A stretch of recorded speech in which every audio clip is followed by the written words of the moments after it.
শান্তি অনুযায়ী আমরা কথা বলতে পারি। আমরা কোনো দোকানে বা চায়ের দোকানে বিএনপির নাম বলতে গেলেও অনেকে ভয় পাইত।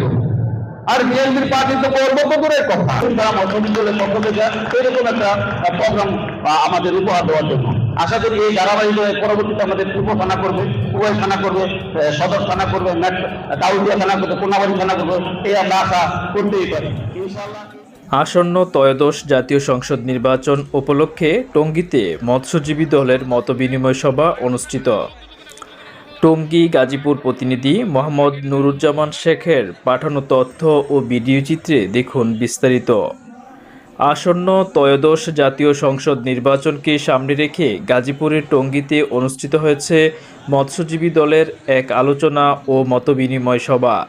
শুক্রবার 31 অক্টোবর 2025 বিকেল 4টায় টঙ্গীর সেনা কল্যাণ সংস্থার সামনে টঙ্গী পশ্চিম মেট্রো থানা মৎস্যজীবী দলের নবগঠিত আহ্বায়ক কমিটির উদ্যোগে এই সভা অনুষ্ঠিত হয়।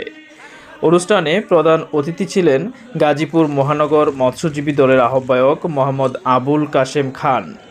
বিশেষ অতিথি হিসেবে উপস্থিত ছিলেন সদস্য সচিব মোহাম্মদ নজরুল ইসলাম, যুগ্ম আহ্বায়ক মোহাম্মদ হাবিবুর রহমান হাবিব, টঙ্গী পশ্চিম থানা মৎস্যজীবী দলের আহ্বায়ক মোহাম্মদ মাসুদ মণ্ডল প্রমুখ। সভায় সভাপতিত্ব করেন টঙ্গী পশ্চিম মেট্রো থানা মৎস্যজীবী দলের যুগ্ম আহ্বায়ক জিন্দা ব্যাপারী এবং অনুষ্ঠান সঞ্চালনা করেন সদস্য সচিব মোহাম্মদ আব্দুল কাইয়ুম হোসেন।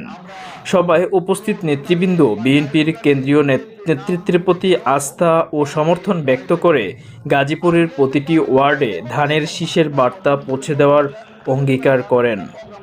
আমাদের উপহার দেওয়ার জন্য আশা করি এই ধারাবাহিক পরবর্তীতে আমাদের পূর্ব থানা করবে, উভয় থানা করবে, সদর থানা করবে, দাউদিয়া থানা করবে, কোনাবাড়ি থানা করবে, এই আমরা আশা করতেই পারি ইনশাআল্লাহ। এইভাবে